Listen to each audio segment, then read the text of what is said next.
നമസ്കാരം. ആദ്യം തന്നെ എത്താൻ വൈകിയതിൽ ഒരുപാട് സോറി. ഞങ്ങളെല്ലാവരും ഇന്ന് രാവിലെയാണ് എത്തിയത് ദോഹയിൽ നിന്ന്. ഇപ്പോൾ പലരും എയർപോർട്ടിൽ നിന്ന് അവരുടെ വീടുകളിൽ പോയി റെഡിയായൊക്കെ വരാനുള്ള താമസമായിരുന്നു. അതിന് കാത്തിരുന്നതിന് thank you so much. Guruvayur അമ്പലനടയിൽ എന്ന് പറയുന്നത് E4 എൻ്റർടൈൻമെൻറ്റും ഞാനും അസോസിയേറ്റ് ചെയ്യുന്ന മൂന്നാമത്തെ സിനിമയാണ്. ഞങ്ങൾ ആദ്യം എസ്ര എന്ന സിനിമ ചെയ്തിരുന്നു. അതിനുശേഷം ഒരു ഡയറക്റ്റ് ടു സ്ട്രീമിംഗ് സർവീസ് കൊടുത്ത ഭ്രമം എന്ന സിനിമയും. ഇന്നിപ്പോൾ ആദ്യമായിട്ടാണ് ഞങ്ങൾ കോ പ്രൊഡ്യൂസേഴ്സ് ആയിട്ട് E4 എൻ്റർടൈൻമെൻറ്റും പൃഥ്വിരാജ് പ്രൊഡക്ഷൻസും ചേർന്ന് ഒരു സിനിമ നിർമ്മിക്കുന്നത്.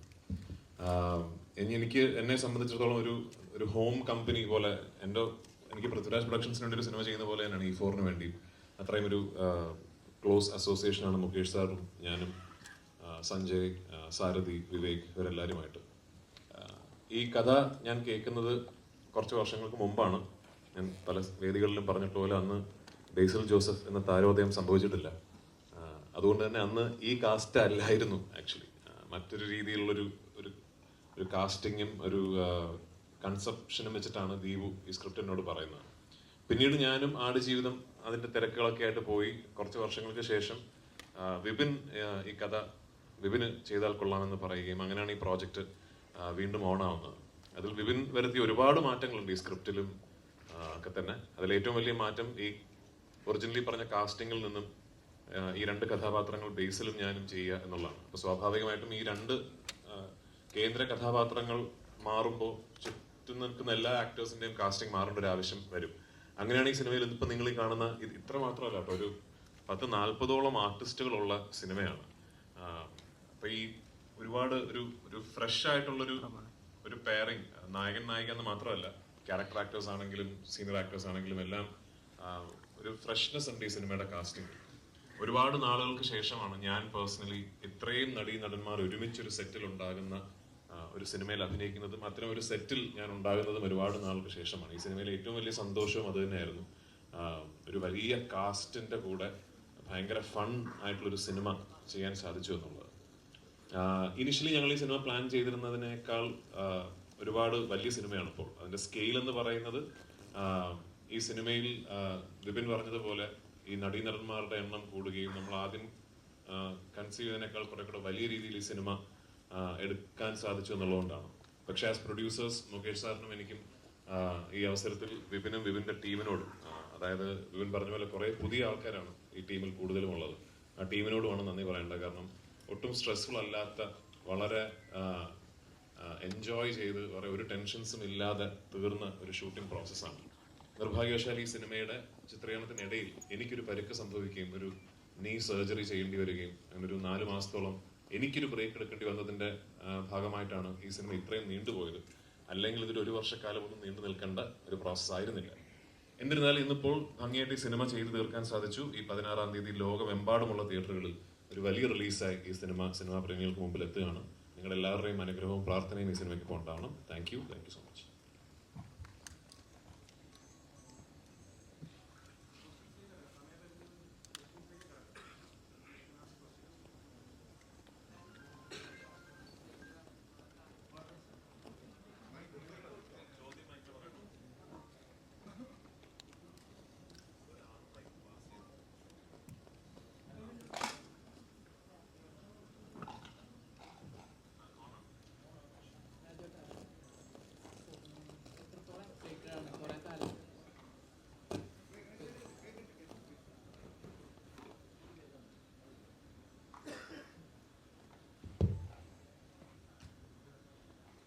ചേട്ടാ, എത്രത്തോളം എക്സൈറ്റഡ് ആണ്? കുറെ കാലത്തിന് ശേഷമാണല്ലോ ഒരു ഹ്യൂമർ ട്രാക്കിലേക്ക് തിരിച്ചു വന്നത്.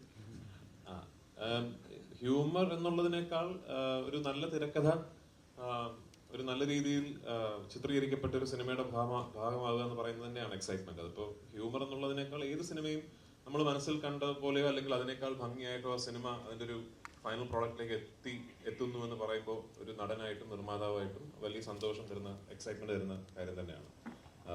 പിന്നെ ഓഫ് കോഴ്സ് എല്ലാ സിനിമകൾക്കും ഒരു യാത്രയുണ്ടല്ലോ. അപ്പൊ ഈ സിനിമയുടെ യാത്ര ആലോചിക്കുമ്പോൾ എനിക്ക് തോന്നുന്നു എല്ലാം നല്ലതിനായിരിക്കാം. കാരണം ദീപു ഈ തിരക്കഥ എന്നോട് വന്ന് പറഞ്ഞപ്പോൾ എനിക്കറിയില്ല, വിപിനെന്ന് ആദ്യത്തെ മുത്തുകോ ചെയ്തിരുന്നു ആ സമയത്ത്. ഒരു സിനിമയൊക്കെ ചെയ്ത് നിൽക്കുന്ന ഒരു സംവിധായകനാണ്. പിന്നെ ജയ ജയ ജയ ഹേ റിലീസ് ആവുന്നു. വിപിന്റെ ഫിലിം മേക്കിങ്ങിന് ഒരു ഭയങ്കര ഒരു ഫാൻ ഫോളോയിങ് ഉണ്ടാകുന്നു. അങ്ങനെ ദീപു പറഞ്ഞ് എനിക്ക് ഇഷ്ടപ്പെട്ട ഒരു തിരക്കഥ വിവിൻ്റെ അടുത്ത് എത്തുന്നു. ആ കാലയളവ് കൊണ്ട് ബേസിൽ ഒരു വളരെ പോപ്പുലർ സ്റ്റാർ ആകുന്നു, ഫാമിലി സ്റ്റാർ ആകുന്നു. അങ്ങനെ എല്ലാം കൊണ്ടും എനിക്ക് തോന്നി ഓരോ സിനിമകൾക്കും ഒരു നിമിത്തം ഉണ്ടാവും. അപ്പൊ ആ യാത്രയുടെ പര്യവസാനം ഇന്ന് ഈ ഫോമിൽ ഈ സിനിമ എത്തി നിൽക്കുമ്പോൾ ഒരുപാട് സന്തോഷം, എക്സൈറ്റ്മെന്റ്.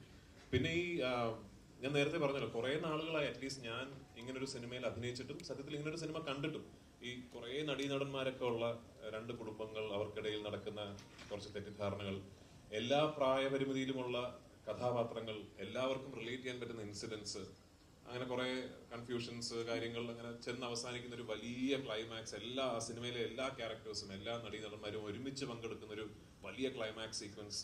അപ്പൊ അത്തരം ഒരു സിനിമ ഞാൻ മിസ് ചെയ്യുന്നുണ്ട് മലയാളത്തിൽ. അപ്പൊ അത് പ്രേക്ഷകർ മിസ് ചെയ്യുന്നുണ്ടാവുമെന്ന ശുഭപ്രതീക്ഷയിലാണ് ഞങ്ങളുടെയൊക്കെ എക്സൈറ്റ്മെന്റ്. അപ്പൊ 16-ാം തീയതി പ്രേക്ഷകർ വിധി എഴുതട്ടെ.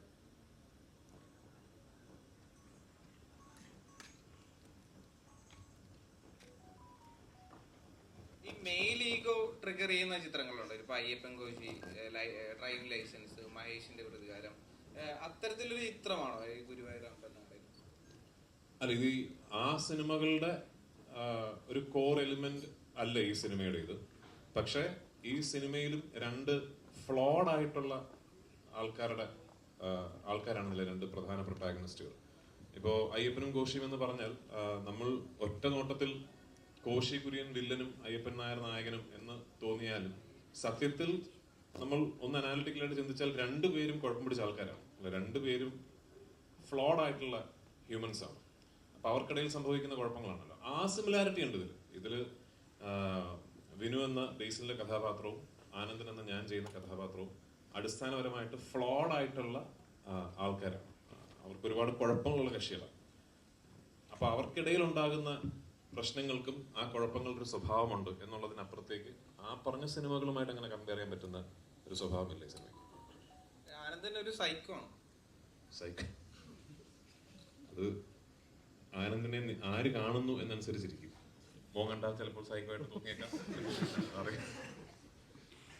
ഈ ബേസിൽ ഇപ്പം എന്താണ് റീസെന്റ് ഇപ്പൊ ഒരു ഡയറക്ടർ എന്ന നിലയിൽ ഒരുപാട് അച്ചീവ്മെന്റ്സ് കാര്യങ്ങളൊക്കെ അതിന് ശേഷം ഈ നേരത്തെ പറഞ്ഞ പോലെ ഒരു ഫാമിലി സ്റ്റാർ എന്ന നിലയിൽ ഇപ്പം മലയാളത്തിൽ നിൽക്കുകയാണ്. പൃഥ്വിരാജിനെ പോലെ ഒരു ആക്ടറുടെ കൂടെ അഭിനയിച്ചത് കരിയറിൽ ഒരു അച്ചീവ്മെന്റ് ആയിട്ട് കരുതുന്നുണ്ടോ?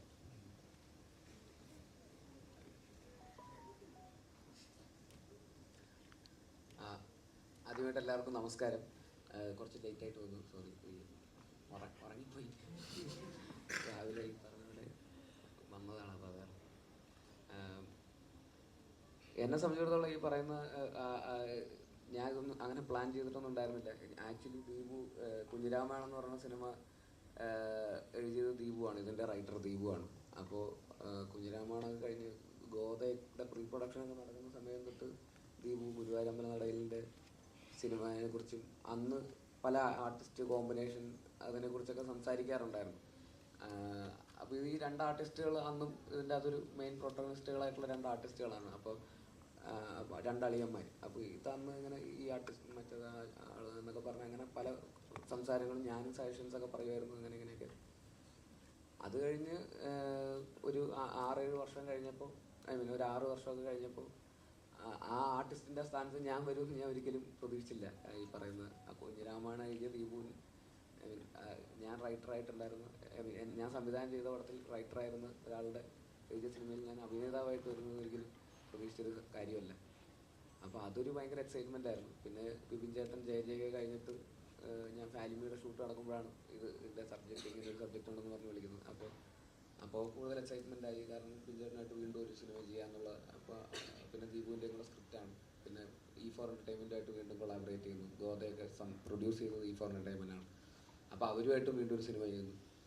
അത് കഴിഞ്ഞിട്ട് 2-3 ആഴ്ച കഴിഞ്ഞിട്ട് ബിപിൻ ചേട്ടൻ വിളിച്ചിട്ട് പറഞ്ഞു രാജുവേട്ടനാണ് മറ്റേ ക്യാരക്ടർ ചെയ്യുന്നതെന്ന് പറഞ്ഞു. അപ്പോൾ ഞാൻ ഭയങ്കര എക്സൈറ്റഡ് ആയി. കാരണം എനിക്ക് പേഴ്സണലി ഞാൻ ഭയങ്കരമായിട്ട് അഡ്മയർ ചെയ്യുന്ന ഒരാളാണ് രാജുവേട്ടൻ.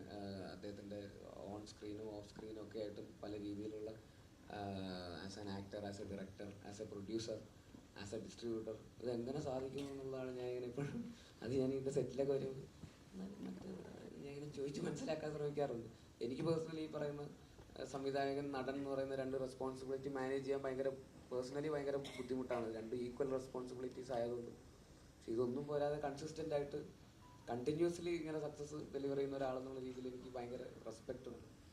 അപ്പോൾ അദ്ദേഹത്തിൻ്റെ കൂടെ ഒരു സിനിമയിൽ ഇങ്ങനെ ഒരു പ്രൊട്ടഗണിസ്റ്റായിട്ട് ഉള്ളൊരു റോള്, അങ്ങനെ ഈക്വലി ഇമ്പോർട്ടൻ്റ് ആയിട്ടുള്ള ഒരു റോള് ചെയ്യാൻ പറ്റുക എന്ന് പറയുന്നത് ഭയങ്കര എന്താ പറയുക, ഭയങ്കര അഭിമാനം തോന്നിയൊരു കാര്യം തന്നെയായിരുന്നു. അപ്പോൾ അതിന് ഒരുപാട് സന്തോഷം. ഇങ്ങനൊരു വേദിയിൽ അവസാനം എല്ലാവരും കൂടി ഇങ്ങനെ ഇരിക്കുന്നു, ഒരുമിച്ചിരിക്കുന്നു. 16-ാം തീയതി റിലീസാവുന്നു. എല്ലാവരും കണ്ടിട്ട് അഭിപ്രായങ്ങൾ അറിയിക്കുക. Thank U.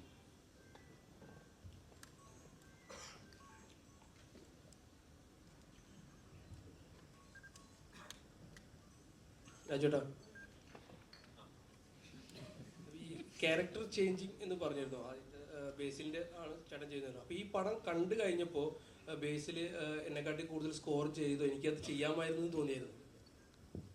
രണ്ട് ക്യാരക്ടറും കൂടെ ഒരാൾക്ക് ചെയ്യാൻ പറ്റില്ലല്ലോ. അല്ല, ബേസിൽ ആദ്യത്തെ ക്യാരക്ടർ ചേട്ടൻ ചെയ്യാൻ വെച്ചതാണ് ബേസിന് കൊടുത്തത്. ഈ അന്ന് എന്നോട് ഇപ്പൊ ഞാൻ ആദ്യമായിട്ട് ദീപു ഈ കഥ എന്നോട് പറഞ്ഞപ്പോൾ ബേസിലിന്റെ കഥാപാത്രം ഞാൻ ചെയ്ത കഥാപാത്രം മറ്റൊരു നടനുമാണ്. അപ്പൊ ആരാണെന്ന് പറയുന്നില്ല. അപ്പൊ അന്ന് ഈ സിനിമ നമുക്ക് കുറച്ച് കഴിഞ്ഞിട്ട് ചെയ്യാം, ഇപ്പൊ ഉടനെ ചെയ്യേണ്ട, കുറച്ച് കഴിഞ്ഞിട്ട് ചെയ്യാമെന്ന് ഞാൻ പറഞ്ഞതിന്റെ പ്രധാന കാര്യം തന്നെ ആ കാസ്റ്റ് ഒന്ന് ഫ്രഷ് ആകണം, അല്ലെ അത് ഒരു റെപ്പറ്റീഷൻ ഫീൽ ചെയ്യും, കുറച്ച് ഫ്രഷ് ആയിട്ട് വേണം അത് ചെയ്യാൻ എന്നുള്ള ഇതിലാണ് ഞാൻ കുറച്ച് കഴിഞ്ഞിട്ട് ചെയ്യാന്ന് പറഞ്ഞത്. ഞാൻ വിപിന്റെ വേർഷൻ പറഞ്ഞപ്പോൾ എനിക്ക് ഏറ്റവും കൂടുതൽ ഒരു ഫസ്റ്റ് ഡ്രാഫ്റ്റിൽ നിന്നും എനിക്ക് ഏറ്റവും അട്രാക്റ്റീവ് ആയിട്ട് തോന്നിയത് ഈ കാസ്റ്റ് ചേഞ്ച് തന്നെയാണ്. കാരണം അങ്ങനെ ഞാൻ ആ കഥയെക്കുറിച്ച് ചിന്തിച്ചിരുന്നില്ല. ഞാൻ ആനന്ദനായിട്ടും മറ്റൊരാൾ വിനുവായിട്ടും, പ്രത്യേകിച്ച് ബേസിൽ വിനുവായിട്ടും ഞാൻ ചിന്തിച്ചിരുന്നില്ല. ആ ഐഡിയ വിപിന്റെയാണ്. അപ്പൊ ആക്ച്വലി എനിക്ക് തോന്നുന്നത് ഈ സിനിമയുടെ ഏറ്റവും നല്ല വേർഷനാണ് ആനന്ദൻ ഞാൻ ചെയ്യുന്നതും വിനു ബേസിൽ ചെയ്യുന്നത്. അതുകൊണ്ട് തന്നെ ബേസിൽ അത് വളരെ മനോഹരമായിട്ട് ചെയ്തിട്ടുണ്ട് എന്നുള്ളത് കൊണ്ടും അത് കണ്ടപ്പോൾ ഞാനത് ചെയ്യണമായിരുന്നു എനിക്ക് തോന്നിയിട്ടേ ഇല്ല. ഞാൻ ആനന്ദൻ എന്ന കഥാപാത്രത്തിന് ഞാനൊരു ആപ്റ്റ് കാസ്റ്റ് ആണ് എന്ന് എനിക്ക് തന്നെ ഇപ്പൊ സിനിമ കാണുമ്പോൾ തോന്നുകയാണ്. അപ്പൊ അത് വിപിന്റെ കഴിവ്.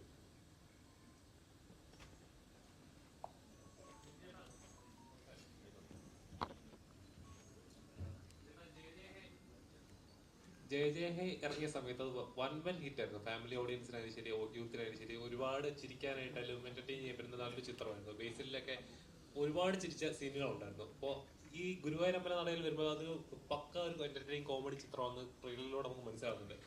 എങ്ങനെയാണ് ഈ ഇവര് ചെയ്ത ഇത് കറക്റ്റ് ആയിരിക്കും എന്ന് കറക്റ്റ് ഒരു ഡയറക്ടറുടെ പോയിന്റ് ഓഫ് വ്യൂ ഉണ്ടാവുമല്ലോ? അല്ല, അത് സ്ക്രിപ്റ്റ് ഡിമാൻഡ് എന്ന് പറയുന്നത് ആ സ്ക്രിപ്റ്റിൽ ജയ വേറൊരു തന്നെ റൂട്ടിലുള്ള സർക്കാസ്റ്റിക് മൂവിയാണ്. അതൊരു കോമഡി മൂവിയായിട്ട് ട്രീറ്റ് ചെയ്ത് നമുക്ക് ഫൈനൽ ഔട്ട് കാണുമ്പോഴാണ് അത് കോമഡി തോന്നുന്നത്. അത് ഷൂട്ട് ചെയ്യുമ്പോൾ സമയത്തൊക്കെ നമ്മൾ ചിലപ്പോൾ ചിരിക്കാം, ചിലപ്പോൾ ചിരിക്കാതിരിക്കാം എന്നുള്ള കൺഫ്യൂഷൻ ഉണ്ടായിരുന്നു. ചിലപ്പോൾ ചെയ്യുന്ന ഓവർഡു ആണോ എന്നൊക്കെ തോന്നും. അതിനകത്ത് ബേസിക്കലി സ്ത്രീയുടെ എമോഷനാണല്ലോ വെച്ച് നമ്മൾ പ്ലേ ചെയ്യുന്നത്. അപ്പോൾ ചിലർക്ക് ചിരി വരണമെന്നില്ല. അപ്പം ആ ഒരു പേടിയും കൺഫ്യൂഷനും ഉണ്ട്. പിന്നെ അതിന് മ്യൂസിക് ചെയ്യാൻ ഭയങ്കര പാടാണ്, സർക്കാസ്റ്റിക്കലി ചെയ്യാൻ ഭയങ്കര പാടാണ്. അത് ആളുകൾ എങ്ങനെ എടുക്കുമെന്ന് അറിയില്ല. പക്ഷെ ഒരു കോമഡി മൂവി ചെയ്യണമെങ്കിൽ നമുക്കതിനെ സപ്പോർട്ട് ചെയ്ത് കൊടുത്താൽ മതി എന്നുള്ളതാണ്. അപ്പോൾ അതിനനുസരിച്ച് ആർട്ടിസ്റ്റുകൾക്കൊക്കെ മാറ്റം വരാം, അവർക്ക് എന്തുവേണം ചെയ്യാം എന്നുള്ള സ്പേസ് ഒക്കെ ഉണ്ട്. അപ്പം ജയന്ന് ഗുരുവായൂരിലോട്ട് വരുമ്പോൾ രണ്ട് സ്ക്രിപ്റ്റ് ആയതിൻ്റെ ഒരു ബെനിഫിറ്റാണ്. അപ്പം അതുമായിട്ട് നമുക്ക് കമ്പാരിസൺ ചെയ്യാൻ പറ്റില്ല. എന്നാലും ഇതിന് ഒരു നമ്മൾ കണ്ട് ശീലിച്ച് വന്ന കോമഡി സിനിമകളുടെ ട്രാക്കിലുള്ള ഒരു സിനിമയാണ്. അപ്പം കോമഡി എന്ന് വെച്ചാൽ കോമഡി ഉണ്ട്, പക്ഷെ അത് നിങ്ങൾ ചിരിച്ചാലേ അത് കോമഡി ആവുള്ളൂ. അപ്പോൾ അതുവരെ കോമഡി ഉണ്ടെന്ന് പറയാൻ എനിക്ക് ഭയങ്കര കോൺഫിഡൻസ് കുറവുണ്ട്. അപ്പം അതൊരു വെഡ്ഡിങ് ആണ് എൻ്റെ ഹൈലൈറ്റ്. നമ്മളൊരു കല്യാണം കൂടുക എന്നുള്ളൊരു പരിപാടിയിലാണ് ഞാൻ ഫോക്കസ് ചെയ്തിരുന്നത് പടം മൊത്തത്തിൽ. അപ്പം ആ ഒരു കല്യാണം നടക്കുമോ ഇല്ലയോ എന്നൊക്കെ ഉള്ളൊരു കൺഫ്യൂഷൻ വരുന്ന സിനിമയാണ്. അതാണ് എൻ്റെ ഓൺലൈനിൽ ഒറ്റ വാക്കി പറയുകയാണെങ്കിൽ കല്യാണം നടക്കുമോ ഇല്ലയോ, അല്ലെങ്കിൽ കല്യാണം എന്തായിരിക്കും അവസ്ഥ, ഇതാണ് നമ്മുടെ ഹൈലൈറ്റ്. അപ്പോൾ അത് ബേസ് ചെയ്ത് പോകുമ്പോൾ അതിനകത്ത് കോമഡി ഉണ്ട്, പാട്ടുണ്ട്, ഡാൻസ് ഉണ്ട്, ഫൈറ്റ് ഉണ്ട്, അല്ലെങ്കിൽ കുറേ കൺഫ്യൂഷൻസ് പറയുന്ന ഇമോഷൻസ് ഉണ്ട്, എല്ലാം ഉണ്ട്. അപ്പം ഇതൊരു കംപ്ലീറ്റ് കോമഡി പടമാണോ എന്ന് ചോദിച്ചാൽ എനിക്ക് അങ്ങനെ പറയാൻ പറ്റില്ല. പക്ഷെ എന്നാലും കോമഡി ഉണ്ട് പടത്തിൽ. നോർമലി ഒരു എല്ലാ ജോണേഴ്സ് എടുത്ത് നോക്കുകയാണെങ്കിൽ ഹ്യൂമർ ആയിരിക്കും കുറച്ചുകൂടെ റിസ്ക് ആയിട്ടുള്ളത്. കാരണം വെച്ചാൽ എപ്പോഴും നമ്മൾ കമ്പാരിസൺ ഇന്ന പടത്തിൽ ഇത് വന്നിട്ടുണ്ടോ, എപ്പോഴും അങ്ങനെ ഒരു കമ്പാരിസൺ എപ്പോഴും ഉണ്ടാവാറ്. ഈ പടത്തിന്റെ സീനില്ലേ അങ്ങനെ ഒരു കമ്പാരിസൺ എപ്പോഴും നമ്മൾ ചെയ്യാറുള്ളതാണ്. ഇങ്ങനെ ഒരു പടം ചെയ്യുന്ന സമയത്ത് അല്ല ഹ്യൂമർ ഇത് വർക്കൗട്ട് ആവുന്നത് എപ്പോഴും നമ്മൾ കെയർഫുൾ ആയിട്ടായിരിക്കുമല്ലോ ഓരോ കാര്യങ്ങൾ ചെയ്യുന്നത്. അങ്ങനെ ഒരു പേടിയുണ്ടോ? അല്ല, എല്ലാം ചെയ്യാനും പേടിയുണ്ടാവും. ഹ്യൂമർ മാത്രമല്ല, ത്രില്ലർ ചെയ്യാനും ആക്ഷൻ ചെയ്യാനൊക്കെ പേടിയുണ്ടാവും. എന്ത് ചെയ്താലും നമ്മളിപ്പോൾ ഏതെങ്കിലും സിനിമയുടെ സൈഡിലോട്ട് ചെന്നെത്തും. നമ്മൾ കണ്ട സിനിമകളോ അല്ലെങ്കിൽ നമ്മൾ അറിയാത്ത സിനിമകൾ ജയ ചെയ്ത് വന്നു കഴിഞ്ഞിട്ടാണ് ഞാൻ മറ്റൊരു സിനിമയെക്കുറിച്ച് അറിയുന്നത് തന്നെ. അപ്പം നമുക്കത് അറിയാൻ പറ്റില്ല ഇത് എവിടേക്ക് എങ്ങോട്ടൊക്കെ പോകുന്നു. അതും അതിൻ്റെ ഒരു ഫൈനൽ റിസൾട്ട് എന്തായാലും പേടിയോടെ തന്നെയായിരിക്കും നമ്മൾ കാണുന്നത്. അപ്പം അത് കോമഡി ആയാലും ഏതായാലും ഒരേപോലെ തന്നെയാണ്. ഗുരുവായൂർ അമ്പലം സെറ്റ് ചെയ്തത് എങ്ങനെയുണ്ടായിരുന്നു?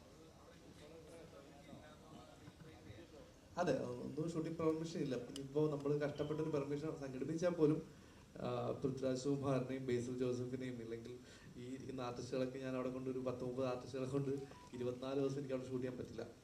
എന്നാലും അത് ഡിസ്റ്റർബൻസ് ആവും അവർക്ക്. പിന്നെ എന്തായാലും നമ്മുടെ ഷൂട്ട് നടക്കത്തില്ല കൃത്യമായിട്ട്. അപ്പം നമ്മളതിനെക്കുറിച്ച് ചിന്തിക്കാനേ പോയിട്ടില്ല. അത് നടക്കില്ല. അപ്പോൾ അത് നമ്മൾ പെർമിഷൻ എടുത്തിട്ട് അതിൻ്റെ സെറ്റ് ഇടുക എന്നുള്ളൊരു ഒറ്റ ഓപ്ഷനേ നമുക്കുണ്ടായിരുന്നുള്ളൂ. അപ്പോൾ അത് ഞാൻ പറഞ്ഞില്ല, സുനിൽ കുമാരൻ എന്ന് പറഞ്ഞ ഒരാളാണ് ആർട്ട് ഡയറക്ടർ. പുള്ളിയുടെ തുടക്ക സിനിമകളിൽ ഒന്നാണ്. അപ്പം അദ്ദേഹം വളരെ നന്നായിട്ട് അത് കൈകാര്യം ചെയ്തു. നന്നായിട്ട് നമുക്ക് എക്സാക്ട് ഗുരുവായൂരമ്പലം ഫീൽ ചെയ്യുന്ന രീതിയിലുള്ള സെറ്റ് റീക്രിയേറ്റ് ചെയ്തു. അത് സെറ്റെന്ന് പറയാൻ പറ്റില്ല, റീക്രിയേറ്റ് ചെയ്യുക ചെയ്ത പുള്ളി. സെയിം സൈസിൽ ആ സെയിം സ്ട്രെങ്തനിങ് ഉണ്ടായിരുന്നു. അതിന് നമുക്ക് ലൈറ്റ് കയറ്റണം, ഇത്രയും പേർക്ക് ഇതിനകത്ത് നിൽക്കണം. അപ്പം ഏതാണ്ട് സെറ്റെന്ന് പറയാൻ പറ്റില്ല, അത് ഒറിജിനൽ പോലെ ബിൽഡ് ചെയ്തെടുത്തു പുള്ളി. അപ്പം അത് പൊളിക്കാൻ തന്നെ 2 മാസം എടുത്തു ബേസിക്കലി. അപ്പം തന്നെ നമുക്ക് മനസ്സിലാവില്ല അത് എത്രത്തോളം സ്ട്രോങ് ആയിരുന്നു. അപ്പം അത് നമുക്കൊരു ചലഞ്ചായിരുന്നു. നമ്മൾ ആദ്യം തുടങ്ങുമ്പോൾ ഇത് എങ്ങനെയാവും, എന്താവും. സെറ്റിട്ട് കഴിഞ്ഞപ്പോഴാണ് നമുക്ക് എല്ലാവർക്കും ആ ഒരു ഉന്മേഷമോ അല്ലെങ്കിൽ ഇത് സിനിമ വലുതായെന്ന് ഫീൽ ചെയ്യുന്നത് ആ ദിവസങ്ങളിലാണ്. അപ്പം അതിൻ്റെ ക്രെഡിറ്റ് മൊത്തം അതിൻ്റെ ആർട്ട് ഡയറക്ടറുകളാണ്. ആ ടൈമിലുള്ള ഒരു ഇതെങ്ങനെയായിരുന്നു? ഈ ക്രൗഡൊക്കെ മെയിൻറ്റെയിൻ ചെയ്യണമല്ലോ. ഗുരുവായൂർ നമ്മൾ എപ്പോൾ പോയാലും ഭയങ്കരമായിട്ട് ക്രൗഡ് ഉള്ളൊരു സംഗതിയാണ്. അതിൻ്റെ ഉള്ളിലാണ് ഈ ക്ലൈമാക്സ് പോർഷൻസ് ഈ പറഞ്ഞ പോലെ 24 ദിവസം. അപ്പോൾ അതിൻ്റെ കോസ്റ്റ് എത്രയാണെന്നൊക്കെ പറയാൻ കഴിയും? കോസ്റ്റ് പ്രൊഡ്യൂസർ പറയുന്നത് ക്രൗഡ് നമുക്കൊരു 10,000-1500 പേര് പുറത്ത് എല്ലാ ദിവസവും ഉണ്ടായിരുന്നു. ഒരു 10-24 ദിവസം ഷൂട്ട് ഉണ്ടായിരുന്നു. അപ്പോൾ ആ 24 ദിവസം ഈ ക്രൗഡ് മാനേജ് ചെയ്യാൻ തന്നെ ഒരു ഡയറക്ഷൻ ടീം ഉണ്ടായിരുന്നു. അവർക്കുള്ള ആക്ടിവിറ്റീസ് കൊടുക്കാൻ ഒരു ഡയറക്ഷൻ ടീം ഉണ്ടായിരുന്നു. പിന്നെ അവരെ ടേക്ക് കെയർ ചെയ്ത രീതി എനിക്ക് ഏറ്റവും ഇഷ്ടപ്പെട്ടത്. ഇപ്പോൾ ഈ ഫോറും പൃഥ്വിരാജ് പ്രൊഡക്ഷൻസും ഞാൻ അതിൽ ഭയങ്കരമായിട്ട് അഭിമാനിക്കുന്നുണ്ട്. അവർ ജൂനിയേഴ്സിനെ ട്രീറ്റ് ചെയ്ത രീതി, അവർക്ക് ഉണ്ടായിരുന്ന ഫുഡ്, എല്ലാ ദിവസവും ഞങ്ങളെക്കാൾ നല്ല ഫുഡ് അവർക്കാണ് കിട്ടിക്കൊണ്ടത്. അവർക്ക് സെപ്പറേറ്റ് കേറ്ററിംഗ് സർവീസിൽ നിന്നുള്ള നോൺ വെജ് ഉൾപ്പെടെയുള്ള നല്ല ഫുഡും എല്ലാം അവർക്ക് കൊടുത്തായിരുന്നു. പ്ലസ് അവർക്കുള്ള ടോയ്ലറ്റ് സർവീസുകൾ, അവർക്ക് വേണ്ടി സെപ്പറേറ്റ് ടോയ്ലറ്റ്സ് ഉണ്ടാക്കി. ഈ ടോയ്ലറ്റ്സ് ഉണ്ടാക്കി കൗണ്ട് ചെയ്യാൻ പറ്റില്ല, അത്രയും ടോയ്ലറ്റ്സ് ഉണ്ടാക്കി. പിന്നെ അവർക്ക് വിശ്രമിക്കാൻ സ്പേസ്, ഫാനൊക്കെ വെച്ചിട്ട് അങ്ങനെ എല്ലാം സെറ്റ് ചെയ്ത് അവരെ നന്നായിട്ട് കെയർ ചെയ്തു എന്ന് എനിക്ക് തോന്നുന്നുണ്ട്. അപ്പം അത് എല്ലാ സിനിമയിലും സാധ്യമല്ല. പക്ഷെ അതിന് വേണ്ടി തന്നെ ഒരു ഡിപ്പാർട്ട്മെന്റ് ഈ ജൂനിയേഴ്സിനെ ഹാൻഡിൽ ചെയ്യാനും അവരെ കെയർ ചെയ്യാനും അവർക്ക് കൊണ്ട് കാര്യങ്ങൾ എത്തിക്കാനും ഒക്കെ ആയിട്ട് ഈ ഫോറിന്റെ സൈഡിൽ നിന്നും പൃഥ്വിരാജ് പ്രൊഡക്ഷൻ്റെ സൈഡിൽ നിന്ന് ഒരു ടീം തന്നെ ഉണ്ടായിരുന്നു. ഒരു ജൂനിയേഴ്സിനെ കോർഡിനേറ്റ് ചെയ്യാൻ. അതൊരു വലിയ ഒരു ഭയങ്കര ഒരു പ്ലാനായിട്ട് തോന്നി. അതൊരു സിസ്റ്റമാറ്റിക് ചെയ്യുന്നതിൻ്റെ ഒരു എവിഡൻസ് ആയിട്ട് എനിക്ക് തോന്നുന്നു. അത് എല്ലാ സിനിമയിലും ഇത്രയും ക്രൗഡ് ഉണ്ടെങ്കിൽ അത് ഡെഫിനറ്റ്ലി അടുത്ത സിനിമകളിലും എല്ലാവർക്കും അപ്ലൈ ആവുന്ന ഒരു പരിപാടിയായിട്ട് മാറി. അതൊരു എക്സാമ്പിൾ ആയിട്ട് എനിക്ക് തോന്നി. അപ്പം അത് ഭയങ്കര നല്ലൊരു സംഭവമായിട്ട് എനിക്ക് തോന്നി. അപ്പം ആ ക്രൗഡിനെ ഹാൻഡിൽ ചെയ്യാൻ എനിക്ക് കുറച്ചുകൂടി ഈസി ആയിരുന്നു. കാര്യം അവർ വരുന്നത് തന്നെ ഇങ്ങനെ ട്രീറ്റ് ചെയ്തിട്ടാണ് വരുന്നത് ആൾക്കാർ നമ്മുടെ ടീമിൻ്റെ. അപ്പോൾ അതിൻ്റെ ഒരു ഗുണമുണ്ടായി എനിക്ക്. അപ്പം ഈ പറഞ്ഞ ക്രൗഡും അതിനനുസരിച്ച് സഹകരിച്ചിട്ടുണ്ടെന്ന് തന്നെയാണ് എൻ്റെ വിശ്വാസം.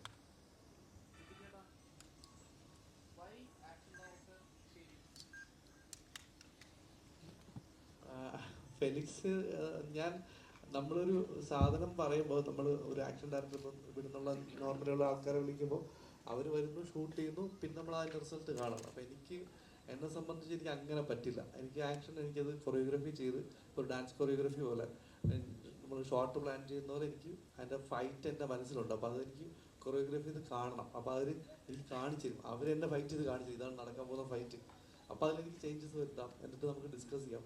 ആ ഡിസ്കഷനിൽ പുറത്താണ് വീണ്ടും ഒരു ഷൂട്ട് ചെയ്യും. ആ സാധനം ഷൂട്ട് ചെയ്ത് ഞങ്ങളെ കാണിച്ച് ഇതിൻ്റെ ആംഗിൾസ്, കട്ട്സ് എല്ലാം നമ്മൾ ഫിക്സ് ചെയ്ത് എല്ലാം ലോക്ക് ചെയ്തിട്ട് പ്രിവ്യൂ നമ്മൾ കണ്ടു. എന്നിട്ടാണ് നമ്മൾ അതിന് ഷൂട്ട് ചെയ്യാൻ പോകുന്നത്. അപ്പോൾ നമുക്ക് ആവശ്യമുള്ള പോർഷൻസ് മാത്രം എടുക്കാൻ പറ്റും. അപ്പം അതിന് എനിക്ക് ഭയങ്കര ഗുണം ചെയ്തത് രാജുവിൻ്റെ ഇഞ്ചുറി ഉണ്ട്. അപ്പം ആ ഇഞ്ചുറി ടൈമിലും പുള്ളി അധികം ബുദ്ധിമുട്ടിക്കാതെ ആവശ്യമുള്ള ഷോട്ടിൽ മാത്രം മാർക്ക് ചെയ്ത് സ്ട്രെസ് കുറച്ച് നമുക്ക് ചെയ്യാൻ പറ്റും. അതിപ്പം ജയജയിലാണെങ്കിലും സെയിം കണ്ടീഷൻസ് ബേസിലും ദർശനയും ഫൈറ്റ് ചെയ്തപ്പോൾ ഉണ്ടായിരുന്നു. അപ്പം ഫെലിക്സ് വരുമ്പോൾ എനിക്ക് അതാണ് ഏറ്റവും ഗുണമായിട്ട് തോന്നിയത്. കാര്യം നമ്മുടെ കൂടെ പുള്ളി ഉണ്ട് ഫുൾ ടൈം. 1, 2 പുള്ളി സ്ക്രിപ്റ്റിനനുസരിച്ചിട്ട് ഷോർട്ട് ഡിവിഷൻ ചെയ്ത് എനിക്കത് ഒരു ഡിസ്കസ് ചെയ്തിട്ട് ചെയ്യാൻ പറ്റും. ഇപ്പം നമ്മൾ നോർമൽ ആക്ഷൻ ഡയറക്ടേഴ്സ് ആണെങ്കിൽ അവർക്ക് ഒരുപാട് തിരക്കുണ്ടാവും. അവർ വരുന്നു, ആ സമയത്ത് ഷൂട്ട് ചെയ്ത് പോകുന്നത് മാത്രമേ ഉണ്ടാവുള്ളൂ. ഇത് പുള്ളിക്ക് ടോട്ടാലിറ്റിയെ കുറിച്ച് നല്ല ധാരണ ഉണ്ടാവും. ക്യാരക്ടേഴ്സ് എന്താണ് പെരുമാറുന്നത്, അവരുടെ സ്വഭാവം എന്താണെന്ന് വരെ പുള്ളിക്കറിയാം. അപ്പോൾ അതുകൊണ്ട് ഫെലിക്സുമായിട്ട് എനിക്ക് വർക്ക് ചെയ്യാൻ ഭയങ്കര എക്സൈറ്റ്മെന്റ് ഉണ്ടാവും എപ്പോഴും. പുള്ളിക്ക് പറഞ്ഞാലൊക്കെ മനസ്സിലാവും, എനിക്കും പുള്ളി പറഞ്ഞതൊക്കെ മനസ്സിലാവും. അല്ല പുള്ളി ജർമ്മൻ ഭാഷയാണ് ഹാൻഡിൽ ചെയ്യുന്നത്. അപ്പോൾ കുറച്ച് അത്യാവശ്യം ഇംഗ്ലീഷ് അറിയാം. എനിക്കും ഞാനും ശ്രമിക്കും സംസാരിക്കാനൊക്കെ. പക്ഷെ എന്നാലും ട്രാൻസ്ലേറ്ററായിട്ട് ആൾക്കാരുടെ ഇടയിൽ ഉണ്ടാവും. പിന്നെ ഞങ്ങൾ ഈ പറഞ്ഞ മലയാള സിനിമകളിലെ ആക്ഷൻ ഫൈറ്റ് എങ്ങനെയാണ് ഇപ്പം ഈ മറ്റേ നമ്മൾ പിടിവലി സാധനങ്ങളൊക്കെ ഉണ്ടല്ലോ, മറ്റേ കോമഡി ആയിട്ടുള്ള അതൊക്കെ എങ്ങനെ ചെയ്യണം എന്നുള്ള പഴയ സിനിമയുടെ റെഫറൻസ് കാണിച്ചു കൊടുക്കും പുള്ളിക്ക്. പുള്ളി അതിൽ കുറച്ച് നേരം പണി എടുക്കുന്നുണ്ട് പുള്ളി. അപ്പം സിനിമ എന്ന് പറയുന്ന ഭാഷ ഒരു വിഷയമല്ലെന്ന് നമുക്കറിയാമല്ലോ, വിഷ്വലാണല്ലോ. അപ്പോൾ അത് വിഷ്വലും സൗണ്ടിലും നമ്മളത് ട്രീറ്റ് ചെയ്യുമ്പോൾ അത് ഇനിയിപ്പം എത്ര ഭാഷ അറിയുന്ന ഒരാളെ നമുക്ക് എവിടെയും കൊണ്ടുപോയി പിച്ച് ചെയ്യാൻ പറ്റും എന്നുള്ള ഉറപ്പാണ്. അത് ഫെലിക്സ് പ്രൂവ് ചെയ്തിട്ടുണ്ട്. ഒരു വ്യത്യസ്തമായിട്ടുള്ള ഒരു പരിപാടിയാണോ പിടിച്ചിരിക്കുന്നത്? അല്ല, അങ്ങനെ വ്യത്യസ്തമാക്കാൻ വേണ്ടി ശ്രമിച്ചിട്ടൊന്നുമില്ല. കാര്യം ഈ സിനിമ കുറച്ച് ആളുകൾക്ക് റിലേറ്റ് ചെയ്യണമെന്നുണ്ട്. പിന്നെ ഇത് ശരിക്കും നമ്മൾ ഈ താരങ്ങളെ നമ്മൾ താരങ്ങളായിട്ട് കാണുന്നൊരു സിനിമ തന്നെ ആയിരിക്കും. പൃഥ്വിരാജ് ആണെങ്കിലും ബേസിലാണെങ്കിലും നിഖിലയാണ് അനുസരിച്ചാണെന്നൊക്കെ നമ്മൾ ഫീൽ ചെയ്യുന്ന ഒരു സിനിമയായിരിക്കും. അത്രയും ഭയങ്കര ക്യാരക്ടർ പിടിക്കാനുള്ള സിനിമയല്ല. നമ്മളൊരു കല്യാണം കൂടാൻ പോകുന്ന ഒരു സിനിമയാണ്. അപ്പം ആ ഒരു വൈബിൽ പോകുന്നതുകൊണ്ട് നമുക്ക് ഒരുപാട് ക്യാരക്ടർ ചേഞ്ച് ഒന്നും വരുത്താൻ പറ്റില്ല. എന്നാലും ആ ക്യാരക്ടർ ഡിമാൻഡ് ചെയ്യുന്നത് അങ്ങനെ പ്രസന്റ് ചെയ്യണമെന്നാണ്. അപ്പം എന്നാലും സിനിമയുടെ ആ പിന്നോടുള്ള പോക്കിന് ഗുണകരമാവുള്ളൂ. കാര്യം നമ്മൾ ഭയങ്കര റിയലിസ്റ്റിക് ആയിട്ട് പടം പിടിച്ചാൽ അവസാനം എത്തുമ്പോൾ നമ്മൾ ലോജിക്കൊക്കെ കയ്യിൽ നിന്ന് പോകുന്നുണ്ട് പലയിടത്തും. ആ കയ്യിൽ നിന്ന് പോകുമ്പോൾ ഇതുവരെ കണ്ട സിനിമയിലോ നിങ്ങൾ കാണുന്നതെന്ന് വിചാരിക്കും. അപ്പം അതുകൊണ്ട് സിനിമയിലെ ക്യാരക്ടേഴ്സിനാണെങ്കിലും സിനിമയിലുണ്ട് ആ സീനുകളുണ്ട്, കുഞ്ഞു കുഞ്ഞു കാര്യങ്ങളിൽ വരെ നമ്മൾ കുറച്ച് എക്സാജറേറ്റ് ചെയ്തിട്ടാണ് മുന്നോട്ട് പോകുന്നത്. അത് സിനിമയുടെ അവസാനം എത്തുമ്പം ഈ പറഞ്ഞ ലോജിക്കൽ ഇഷ്യൂസ് ഉണ്ടാവാതിരിക്കാനാണ്. അപ്പം ലോജിക്കൽ ഇഷ്യൂസ് എന്തായാലും ഉണ്ടാവും. ആ ലോജിക്ക് മാറ്റി വെച്ചിട്ട് സിനിമ കാണേണ്ടി വരും. ഇപ്പം നമ്മൾ പണ്ട് ഇപ്പം പറഞ്ഞു നൽകിയോ അല്ലെങ്കിൽ CD മൂവ്സൊക്കെ കാണുന്ന പോലെ ഞാൻ ആ സിനിമ വെച്ച് കമ്പയർ ചെയ്തല്ല, ലോജിക്ക് കുറച്ച് മാറ്റി വെച്ച് കണ്ടാൽ ഇഷ്ടപ്പെടും എന്നുള്ളതാണ്. അപ്പം ആ ലോജിക്ക് ഒഴിവാക്കാൻ വേണ്ടി ഇതിനെല്ലാം ഞാൻ കുറച്ച് റിയൽ ലൈഫിൽ നിന്ന് കുറച്ച് അപ്പ് ചെയ്ത് സിനിമ ചെയ്യേണ്ടിയിരിക്കും. അപ്പം ആ ക്യാരക്ടേഴ്സും അതിനനുസരിച്ച് കുറച്ച് ഓവർ ദ ടോപ്പ് ചെയ്യേണ്ടി വരും. അതിപ്പം നമ്മൾ രാജുവിനെ മാത്രമാണ് ചിലപ്പോൾ ട്രെയിലർ ടീസർ അങ്ങനെ കണ്ടത്. ഇവിടെ ഇരിക്കുന്ന എല്ലാവരും അതുപോലെ ചെയ്യുന്ന ഇച്ചിരി കിളി പോയാൽ ഇച്ചിരി കാരിക്കേച്ചർ ആയിട്ടുള്ള ക്യാരക്ടേഴ്സ് തന്നെയാണ്. ഈ പുതിയൊരു വൃത്തിയെ കാണാമെന്ന് പറഞ്ഞല്ലോ, എത്തരത്തിലാണ് അങ്ങനെ ഒരു തോന്നല്? ഇത് തന്നെയല്ലേ എൻ്റെ അടുത്ത് ഞാൻ ചോദിച്ചത്. അല്ല, ഞാൻ പറഞ്ഞിട്ടുണ്ട് പുതിയൊരു പ്രത്യേക കാണാൻ. കാര്യം അന്ന് അതിനുമ്പ് കാലിലെ ഇഞ്ചുറി ഉണ്ടായിരുന്നു, ഇഞ്ചുറി ശേഷം ഒരു പുതിയ വൃത്തി. അല്ല, നമ്മൾ ആടുജീവിതത്തിൽ ഞാനത് ശ്രദ്ധിച്ചിട്ടാണ്. അത് നമ്മൾ എൻ്റെ ഒരു സിനിമ പുള്ളി ചെയ്ത രീതി. ഇതിൽ നമുക്കൊരു നെഗറ്റീവ് ഷെയ്ഡുള്ള എന്നാൽ കോമഡി ഹാൻഡിൽ ചെയ്യുന്ന ആദ്യം അങ്ങനത്തെ ഒരു ജോണറിൽ രാജു ചെയ്തിട്ടില്ല. പിന്നെ ഈ പറഞ്ഞ ബാക്കി കാസ്റ്റ് ബേസിലോട്ടുള്ള കോമ്പോ സീക്വൻസസ്, നിഖിലായിട്ടുള്ള സീക്വൻസസ്, ഇപ്പം ഈ നമ്മുടെ അശ്വിൻ, സിജു പോലുള്ള ആൾക്കാർ, പിന്നെ സീനിയേഴ്സ് ആയിട്ടുള്ള ഇങ്ങനെ പല ടൈപ്പ് ഗ്രൂപ്പുകൾ ഇതിനകത്തുണ്ട്. ആർട്ടിസ്റ്റ് വൈസ് ഇവരുടെയൊക്കെ കോമ്പിനേഷൻസ് ഒക്കെ നല്ല റിസൾട്ട് വരും. പ്രത്യേകിച്ച് എനിക്ക് ജോമോനും വന്നിട്ടുള്ള ജോമോനും രാജുവായിട്ടുള്ള സീന് നമ്മൾ എഴുതുമ്പം ആ സീൻ എങ്ങനെ ഉണ്ടെന്ന് അറിയില്ല. അത് ലാസ്റ്റ് വേണ്ടി നമ്മൾ മാറ്റുന്നു, എന്നിട്ട് ലാസ്റ്റ് വീണ്ടും ഷൂട്ട് ചെയ്യുമ്പോൾ അതെങ്ങനെ ആളുകൾ പെർഫോം ചെയ്യുന്ന അറിയില്ല. രാജു ആണെങ്കിലും ജോമോനാണെങ്കിലും. പക്ഷെ അത് പെർഫോം ചെയ്തപ്പോൾ വേറൊരു സാധനം വന്നു. അപ്പം അത് എനിക്ക് തോന്നുന്നു അതൊക്കെ ആ സമയത്ത് എക്സ്പ്ലോർ ചെയ്ത സാധനങ്ങളാണ്. അപ്പം എനിക്ക് തോന്നിയിട്ടുള്ളത് രാജു, എൻ്റെ ഒരു പേഴ്സണൽ തിങ്കിങ് ആണ്, രാജു ഭയങ്കര പ്രിപ്പയർ ചെയ്തിട്ട് സിനിമ ചെയ്യുന്ന, ഡയറക്റ്റ് ചെയ്യുന്ന അല്ലെങ്കിൽ അഭിനയിക്കുന്ന ഒരാളാണ്. പക്ഷെ അവിടെ വന്നപ്പം അതുണ്ടായില്ലെന്ന് തോന്നി. അപ്പം അതൊരു പുതിയ കാര്യമായിരിക്കുമല്ലോ. അപ്പോൾ ആ സ്പോട്ടിൽ പുള്ളിക്ക് തോന്നി ഇൻഡ്യൂഷൻ വെച്ചിട്ട് പുള്ളി അഭിനയിച്ചിരിക്കണം. അപ്പോൾ അതൊരു പുതിയ സാധനമായിട്ട് എനിക്ക് തോന്നി. ഇനി അങ്ങനെയാണെന്ന് അറിയില്ല, അത് രാജുവിന് പറയേണ്ടി വരും. ഈ രണ്ട് ഡയറക്ടേഴ്സിനാണല്ലോ, അത് രണ്ട് ഡയറക്ടേഴ്സിന് ചുമ്മാ ഉള്ള ഒരു ഡയറക്ടർ അല്ല, മലയാളത്തിൽ തന്നെ സിഗ്നേച്ചർ ക്രിയേറ്റ് ചെയ്ത രണ്ട് ഡയറക്ടേഴ്സ്. അപ്പം അവരെ വെച്ച് ചെയ്യാൻ നേരത്തുള്ള ഇൻപുട്ട് എങ്ങനെയായിരുന്നു? അത് സീൻ അവർ തീരെ ഇൻപുട്ട് എനിക്ക് തരാറില്ല. അവരെനിക്ക് എൻ്റെ അടുത്ത് വന്ന് ഇടപെടാറില്ല. എനിക്ക് തോന്നിയിട്ടുണ്ട് ചിലപ്പോൾ ഞാൻ ഫസ്റ്റ് ഡേ ഒക്കെ വിചാരിക്കുമ്പോൾ എൻ്റെ മനസ്സിൽ രാജു വന്നിട്ട് ആ ഷോട്ട് അങ്ങനെയല്ല ഇങ്ങനെ വയ്ക്കേണ്ടത് എന്നൊക്കെ പറയുന്ന ഒരാളായിരിക്കും ഞാൻ മനസ്സിൽ വിചാരിച്ചിട്ടാണ് തുടങ്ങുന്നത് ഡേ 1. പക്ഷേ രാജു മോണിറ്ററിൻ്റെ ഫ്രണ്ടിൽ പോലും വന്നിരിക്കുന്നില്ല, ആ സ്പോട്ട് കാണുന്നില്ല. അപ്പം ഞാൻ എനിക്ക് മനഃപൂർവ്വം മാറിയിരിക്കും തോന്നി. ഞാൻ ഇൻവൈറ്റ് ചെയ്യും, ഇവിടെ വന്നിരിക്കാം അല്ലെങ്കിൽ സ്പോട്ട് കാണണോ എന്നൊക്കെ ചോദിച്ചിട്ട് ഒരു ഗ്രാജുവലിയാണ് ഞങ്ങളോട് സിങ്ക് ആവുന്നത്. അതായത് എനിക്ക് ഡിസ്റ്റർബൻസ് ആവണ്ടെന്ന് പുള്ളി വിചാരിച്ചിട്ടുണ്ടാവും. ബേസിൽ എനിക്ക് പണ്ടേ അറിയാം. ബേസിൽ എന്തും മുഖത്ത് നോക്കി പറയും, കൊള്ളില്ലെങ്കിൽ കൊള്ളില്ലെന്ന് തന്നെ പറയും, കൊള്ളാമെങ്കിൽ കൊള്ളാമെന്ന് തന്നെ പറയും. ഇല്ലെങ്കിൽ അവനെ കളിയാക്കലും അവൻ എന്നെ കളിയാക്കലും ചിരിച്ചിട്ട് പോകുന്നതാണ്. അപ്പോൾ അതുകൊണ്ട് പ്രശ്നമില്ല. പക്ഷേ രാജുവിൻ്റെ കാര്യത്തിൽ എനിക്ക് അങ്ങനെ ഒരു പരിചയം ഉണ്ടായിരുന്നില്ല. പക്ഷേ പോകെ പോകെ മനസ്സിലായി നമ്മൾ രണ്ടുപേരും ഏതാണ്ട് ഒരേ സ്വഭാവമുള്ള ആൾക്കാരാണ് ഈ ഇരിക്കുന്നവരെല്ലാവരും. അപ്പോൾ അതുകൊണ്ട് അങ്ങനെ ഒരു പ്രശ്നം വന്നിട്ടില്ല. അവർ നമ്മളെ വർക്കിൽ ഇടപെടുകയോ, പിന്നെ ഡയറക്ടേഴ്സിന് അങ്ങനെ ഒരു ഗുണമുണ്ടല്ലോ, ഡയറക്ടർക്കും ആക്ടർ ആകുമ്പോൾ അവർക്കറിയാം വേറൊരാളുടെ വർക്കിൽ കയറി ഇടപെടാൻ പാടില്ല. അവർ ഒരു വലിയ കാര്യം ചെയ്തുകൊണ്ടിരിക്കുമ്പോൾ അതിനിടയിൽ ഈ ചെറിയൊരു മാറ്റങ്ങളൊന്നും വരുത്താൻ ശ്രമിക്കില്ല എന്ന് എനിക്കറിയാം. അതങ്ങനെ മെയിൻറ്റെയിൻ ചെയ്യുന്നുണ്ട്. അപ്പം ഒരിക്കലും ഡയറക്ടേഴ്സ് ഒരിക്കലും വേറൊരു ഡയറക്ടർ ഡിസ്റ്റർബ് ചെയ്യില്ലെന്ന കാര്യം എനിക്ക് ഉറപ്പാണ്. അപ്പോൾ അത് രണ്ടുപേരും ആ അകലം നമ്മളിന്ന് എപ്പോഴും സൂക്ഷിക്കുന്നുണ്ടാവും. പക്ഷെ എന്നാൽ ഞാൻ കാണിച്ചു കൊടുക്കുമ്പോൾ അവർ വർക്കായി തന്നെ പറയും, ഇല്ലെങ്കിൽ ഇല്ല എന്ന് തന്നെ പറയും. അതുണ്ട്. പക്ഷെ എന്നാലും നമ്മുടെ ഒരു ജോലിയിൽ കയറി അവർ ഇടപെടുന്ന ഒരു സ്ഥിതി എനിക്ക് ഏറ്റവും കംഫർട്ടായിട്ട് വർക്ക് ചെയ്യാൻ പറ്റുന്ന 2 ആക്ടേഴ്സായിട്ട് മാറി. അത് അവർ ഡയറക്ടേഴ്സ് ആയതുകൊണ്ടാണ് അവർ അതങ്ങനെ ഒരു റെസ്പോൺസിബിലിറ്റി എടുത്ത് മാറി നിൽക്കുക, അല്ലെങ്കിൽ നമുക്ക് ആ ഫ്രീഡം തരുന്നതെന്ന് എനിക്ക് തോന്നിയിട്ടുണ്ട്. അനശ്വര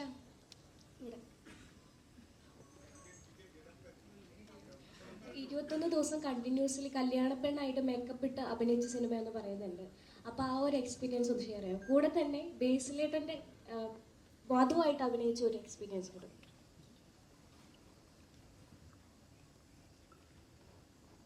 ഹലോ, ഹായ്, എല്ലാവർക്കും നമസ്കാരം. 21 ദിവസം നമ്മൾ ഈ ഗുരുവായൂർ സെറ്റ് ഇട്ടിട്ടാണ് നമ്മളത് ഷൂട്ട് ചെയ്തത്. അപ്പം ഫസ്റ്റ് ഡേ റെഡിയായി എല്ലാം സെറ്റായി. ഞാൻ ഭയങ്കര എക്സൈറ്റഡ് ആയിരുന്നു. കല്യാണപ്പെണ്ണ്, നല്ല കോസ്റ്റ്യൂം, നല്ല ജ്വല്ലറി, മുല്ലപ്പൂ, ഇത് ഭയങ്കര എക്സൈറ്റഡ് ആയിരുന്നു. പിന്നെ 2ാമത്തെ ദിവസം 3ാമത്തെ ദിവസം മുതലേക്ക് മനസ്സിലായി പാളി. കാരണം പറ്റില്ല, പുറത്തിറങ്ങിയ ചൂട്, അകത്ത് കാരണം ഒരുപാട് ഈ പടത്തിൽ ആദ്യം തൊട്ട് അവസാനം വരെ ഒരുപാട് സീനിയർ ആയിട്ടുള്ള അല്ലെങ്കിൽ അല്ലാതെയും ഒരുപാട് ആർട്ടിസ്റ്റുകളുണ്ട്. അപ്പം എല്ലാവരും കൂടി ഒരുമിച്ച് വരുന്നതാണ് ഈ ക്ലൈമാക്സ് മൊത്തത്തിൽ, എല്ലാ ആർട്ടിസ്റ്റും. അപ്പോൾ ക്ലൈമാക്സ് ആകുമ്പോൾ ഇവരെല്ലാവരെയും വെച്ച് ചെയ്യണം. അപ്പം നമുക്ക് അവിടെ വന്നിട്ട് നമ്മൾ കുറേ സമയം നമ്മൾ വെറുതെ ഇരിക്കേണ്ടി വരും ചിലപ്പോൾ. അപ്പം മിക്ക സമയങ്ങളിൽ നമ്മൾ ക്യാരവാനിൽ തന്നെ ആയിരിക്കും, അല്ലെങ്കിൽ ചില സമയം നമുക്ക് അവിടെ ഇരിക്കാൻ പറ്റില്ല, ബോറടിക്കും, പുറത്തേക്ക് ഇറങ്ങും. അപ്പം അങ്ങനെയാണ് ഷൂട്ട് പോയിക്കൊണ്ടിരുന്നത്. ചിലപ്പം നമുക്ക് ഉറങ്ങാൻ പറ്റില്ല, കാരണം എനിക്ക് ഇത്രയും സെറ്റ് വെച്ചുകൊണ്ട് ഉറങ്ങാൻ പറ്റില്ല, റെസ്റ്റ് എടുക്കാൻ പറ്റില്ല. ബട്ട് സ്റ്റിൽ പുറത്തേക്ക് ഇറങ്ങി ആ ഷൂട്ടൊക്കെ കാണുന്ന സമയത്ത് ഭയങ്കര രസമാണ്. കാരണം ആ ചെയ്യുന്ന രീതി, അതായത് എല്ലാം ഷൂട്ട് ചെയ്തേക്കുന്ന ഓർഡറിലായിരുന്നില്ല, ബട്ട് സ്റ്റിൽ ആ കണ്ടിന്യൂറ്റി ആദ്യം മുതൽ അവസാനം വരെ അത് പിടിച്ച് ചെയ്തു. അപ്പോൾ അതൊക്കെ എനിക്കൊരു ന്യൂ എക്സ്പീരിയൻസ് ആണ്. ഇത്രയും വലിയൊരു സെറ്റിൽ ഇത്രയും സീനിയർ ആയിട്ടുള്ള ആൾക്കാരോട് ചെയ്യാന്നുള്ളത് എനിക്ക് ഭയങ്കര ന്യൂ എക്സ്പീരിയൻസ് ആയിരുന്നു. സോ അത് ഞാൻ ഒരുപാട് എൻജോയ് ചെയ്തു. പിന്നെ ബേസിലേട്ടൻ്റെ വധു എന്ന് പറയുന്ന, വധു എന്ന് മാത്രമല്ല പേരായിട്ടാണെങ്കിലും എനിക്ക് ഭയങ്കര കംഫർട്ടായിരുന്നു ആളുടെ കൂടെ വർക്ക് ചെയ്യാൻ. ഇപ്പം നമ്മൾ എൻ്റെ സീൻ എടുത്ത് എൻ്റെ ക്ലോസ് ആണെങ്കിൽ കൂടി ആളെനിക്ക് അപ്പുറത്തിരുന്ന ആളുടെ ഡയലോഗ് എനിക്ക് ക്യാമറയുടെ ഇപ്പുറത്ത് എനിക്ക് ഡയലോഗ് പറഞ്ഞു തരും. സോ അത്രയും കംഫർട്ടബിൾ ആയിരുന്നു, അത്രയും സെറ്റായിരുന്നു എനിക്ക് ആളുടെ കൂടെ വർക്ക് ചെയ്യാൻ. അതേപോലെ ഇപ്പം എല്ലാവരുടെയും കൂടി മൊത്തത്തിൽ ഇപ്പം ഇവിടെ ഇരിക്കുന്ന എല്ലാ ആർട്ടിസ്റ്റിൻ്റെയും കൂടി എനിക്ക് ഒരുപാട് കാര്യങ്ങൾ പഠിക്കാനും നല്ല എക്സ്പീരിയൻസ് ആയിരുന്നു. അതേപോലെ എൻജോയ് ചെയ്തൊരു സിനിമയാണ് ഗുരുവായൂർ അമ്പലനടയിൽ. രാജുവേട്ടാ, മല്ലികാമ്മ പറഞ്ഞു കേട്ടിട്ടുണ്ട് ഇൻ്റർവ്യൂസിലൊക്കെ, അമ്മയ്ക്ക് ഏറ്റവും ഇഷ്ടം രാജുവേട്ടൻ്റെ കോമഡി ആയിട്ടുള്ള ക്യാരക്ടേഴ്സ് ആണെന്ന് പറഞ്ഞു കേട്ടിട്ടുണ്ട്. അപ്പം ഈ സിനിമ മല്ലികാമ്മേനെ എത്രത്തോളം സന്തോഷിപ്പിക്കും? അമ്മയ്ക്ക് ഭയങ്കര ഇഷ്ടപ്പെടാൻ സാധ്യതയുണ്ട് ഈ പടം. അല്ല, അമ്മയ്ക്ക് നല്ല ഇതൊരു അറ്റ്ലീസ്റ്റ് ഞാൻ പ്രതീക്ഷിക്കുന്നതാണ് കേട്ടോ. ഇപ്പം നാളെ റിലീസായിട്ട് അങ്ങനെ അല്ലല്ലോ എന്ന് നിങ്ങൾ പറഞ്ഞാൽ അങ്ങനല്ല. എനിക്ക് തോന്നുന്നത് ഈ സിനിമയുടെ ഏറ്റവും വലിയ ഒരു ക്വാളിറ്റി ആയിട്ട് ഞാൻ കാണുന്നത് ഈ ഹാപ്പി വ്യൂയിങ് ആണ് സിനിമ. നമ്മൾ കാണുമ്പോഴും കണ്ടു തീരുമ്പോഴും ഒക്കെ ഒരു സന്തോഷം തരുന്ന സിനിമയാണ്.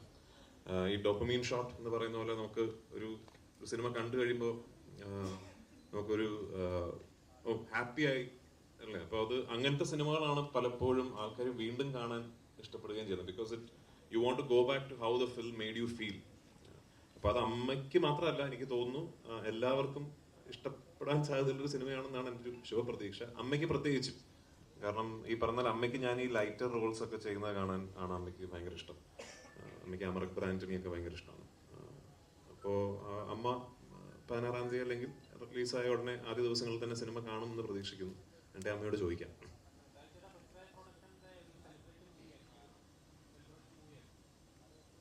ഞങ്ങളുടെ എല്ലാ പടങ്ങളും സെലിബ്രേറ്റ് ചെയ്യണേ എന്നുള്ളതാണ് ഞങ്ങളുടെ ഒരു ആഗ്രഹം. ഇത് അതെ, ഞാൻ ആ കാര്യത്തിൽ ഭയങ്കര അഭിമാനിക്കുന്നു. ഈ സിനിമ പൃഥ്വിരാജ് പ്രൊഡക്ഷൻസിന്റെ ബാനറിലാണ്, ഞങ്ങൾ കോ പ്രൊഡ്യൂസേഴ്സ് ആണ് ഈ സിനിമയുടെ എന്നുള്ള കാര്യത്തിൽ ഞാൻ തീർച്ചയായിട്ടും അഭിമാനിക്കുന്നു. പൃഥ്വിരാജ് പ്രൊഡക്ഷൻസ് ഈ ജോണറിൽ ഉള്ളൊരു സിനിമ ആദ്യമായിട്ടാണ് ചെയ്യുന്നത്. പിന്നെ ഓഫ് കോഴ്സ് ഇതിൽ ഞങ്ങൾക്ക് E4 എന്റർടൈൻമെന്റ് ഉണ്ട്, കൂടെ ഉണ്ട്.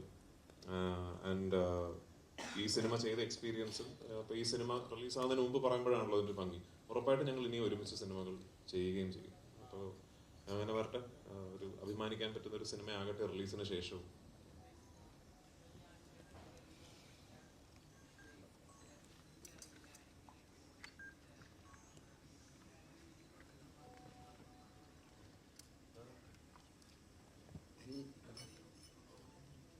ഞാൻ ബോളിവുഡ് ചെയ്യാൻ പോകുന്ന ആര് പറഞ്ഞു? ഞാൻ പറഞ്ഞിട്ടില്ലല്ലോ. അത് വെറുതെ അവന് ഹിന്ദി അറിയാം. ഞാൻ സുഗമ പരീക്ഷയ്ക്കൊക്കെ എനിക്ക് 100 മാർക്ക് കിട്ടിയിട്ടുണ്ട്. പഴയ പുലിയാണ് ഞാൻ. ഇപ്പോൾ കുറച്ചുകൂടെ ഹിന്ദിയൊക്കെ അറിയാം. ഹിന്ദി സിനിമയൊക്കെ കാണുന്ന ഒരാളാണ്. ഹിന്ദി മേ ബാത് കർണ ഹൈ ക്യാ?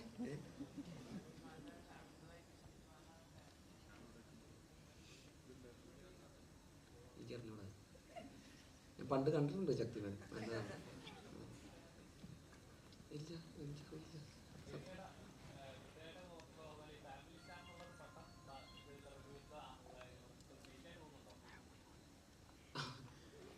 ഉണ്ട്. അത് അങ്ങനൊന്നുമില്ല. അപ്പോൾ ബേസിൽ ഭയങ്കര സീരിയസ് ആയി പോയല്ലോ. പൃഥ്വിരാജിന്റെ ഫിലിമിൽ അഭിനയിച്ചുണ്ടോ? ഞാൻ നല്ല പാട്ടൊക്കെ പാടിയത് കണ്ടായിരുന്നു. ഈ മിന്നൽ അങ്ങനെയൊന്നുമില്ല. ഇതിപ്പോൾ ഇങ്ങനെ എല്ലാവരും ഇങ്ങനെ സീരിയസ് ആയിട്ടിരിക്കുന്നതുകൊണ്ട് പിന്നെ ഉറക്കം കിട്ടിയില്ല. ഇന്നലെ അതിൻ്റെ ഒരു പ്രശ്നമുണ്ട്. നന്നായിട്ട് ഉറങ്ങിയിട്ടൊക്കെ വന്ന് ഭയങ്കര കോമഡിയാണ്. അല്ല, ധ്യാനൊക്കെ ആയിട്ട് വരാൻ നേരത്ത് ഭയങ്കര തക്കടിച്ച് അങ്ങോട്ടും ഇങ്ങോട്ടും നിൽക്കാതെ അത് ധ്യാനല്ലേ, ഇതിപ്പോൾ രാജ്യമായിട്ടല്ലേ. ഇല്ല അങ്ങനെയല്ല. പക്ഷെ നിങ്ങളിങ്ങനെ പ്രതീക്ഷയുടെ അമിതഭാരം തരല്ലേ. കഴിഞ്ഞ ദിവസം ഏതൊരു സിനിമയുടെ ഷൂട്ടിൻ്റെ ഇടയിൽ പ്രാവുംകൂട് ഷാപ്പിൻ്റെ ഷൂട്ടിൻ്റെ ഇടയിൽ ഒരു ചേട്ടൻ വന്ന് ഫോട്ടോ എടുത്തു. അപ്പോൾ ചേട്ടൻ ചോദിച്ചു തൃശ്ശൂരാണ് ഷൂട്ടിങ്. അപ്പോൾ ചേട്ടൻ ചോദിച്ചു ഏത് പടമാണെന്ന് പറഞ്ഞു. ഞാൻ പറഞ്ഞു പ്രാവുംകൂട് ഷാപ്പ്. അപ്പോൾ ചേട്ടൻ ഇൻ്റർവ്യൂ പൊളിക്കണം കേട്ടോ. അത് ഇൻ്റർവ്യൂ അപ്പോൾ പടം ഇൻ്റർവ്യൂവിൽ ഇപ്പം അമിത പ്രതീക്ഷയായി തുടങ്ങി. അങ്ങനെയൊന്നുമില്ല, അതൊക്കെ ഒരു വൈബല്ലേ. നിഖില ഇന്റർവ്യൂസിലൊക്കെ പറഞ്ഞു കേട്ടിട്ടുണ്ട് രാജുവേട്ടൻ്റെ കൂടെ കുറേ സ്ലോ മോഷൻ സീൻസും കാര്യങ്ങളൊക്കെ ഉണ്ട് എന്ന് പറഞ്ഞു കേട്ടിട്ടുണ്ടായിരുന്നു. അപ്പം രാജുവേട്ടനിൽ നിന്ന് ഒരു നടി എന്ന നിലയിൽ രാജുവേട്ടനിൽ നിന്ന് എന്തൊക്കെയാണ് പഠിക്കാൻ പറ്റുക?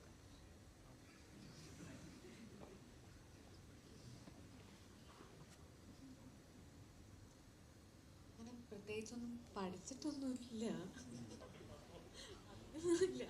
ഇല്ല അങ്ങനെ പഠിക്കുക എന്നുള്ളതല്ല. നമ്മൾ ചില ആർട്ടിസ്റ്റുകളുടെ കൂടെ വർക്ക് ചെയ്യാനുള്ളത് ഭയങ്കര ഒരു ആഗ്രഹമായിരിക്കും. നമ്മൾ സിനിമയിൽ വന്നിട്ട് എൻ്റെ ഫസ്റ്റ് ടൈം അസോസിയേഷനാണ്. അപ്പം എനിക്ക് അതൊരു വലിയ സന്തോഷമുള്ളൊരു കാര്യമായിരുന്നു.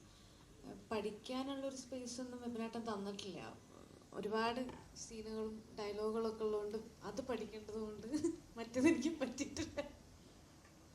ഇല്ല അങ്ങനെ ഒരാളുടെ അടുത്തുനിന്ന് പഠിക്കുക എന്ന് പറയുന്നത് അഭിനയിക്കുന്ന സമയത്ത് എന്നുള്ളതല്ലല്ലോ. നമ്മൾ ഗ്രാജുവലി ഇപ്പം എല്ലാ ദിവസങ്ങളും നമ്മൾ പ്രൊമോഷൻ്റെ ഭാഗമായിട്ടൊക്കെ കാണുമ്പോഴാണ് നമ്മൾ കൂടുതൽ പരിചയപ്പെടുന്നതും സംസാരിക്കുന്നതും ഒക്കെ.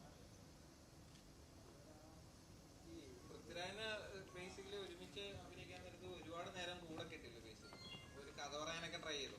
ഇല്ലെങ്കിൽ മാനറിസം, പൃഥ്വിരാജിന്റെ മാനറിസങ്ങളൊക്കെ പഠിച്ചു. മാനറിസം ഇല്ല, അങ്ങനെ കഥ ഇല്ല. പക്ഷെ എനിക്കിങ്ങനെ ഒരുപാട് ചോദ്യങ്ങളൊക്കെ ചോദിക്കാനുണ്ടായിരുന്നു. എനിക്ക് ആദ്യമൊക്കെ നമുക്കൊക്കെ ഒരു പേടി ഉണ്ടാവുമല്ലോ. ഇപ്പോൾ അല്ലേ, ഞാനും അങ്ങനെ അധികം മുമ്പ് ഞാൻ സംസാരിച്ചിട്ടൊന്നുമില്ല. എല്ലാവരെയും പോലെയൊക്കെ തന്നെയാണ് വിമാനത്തിന്റെ സംഗതി എല്ലായിടത്തും പറയുന്നുണ്ടല്ലോ, സെൽഫി എടുക്കാൻ പോയതാണ്.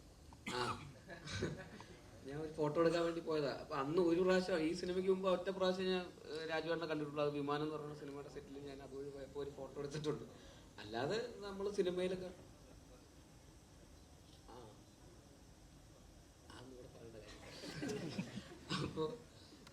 അപ്പോൾ അങ്ങനെ അപ്പോൾ ഞാൻ ഭയങ്കര ഫാനാണ്.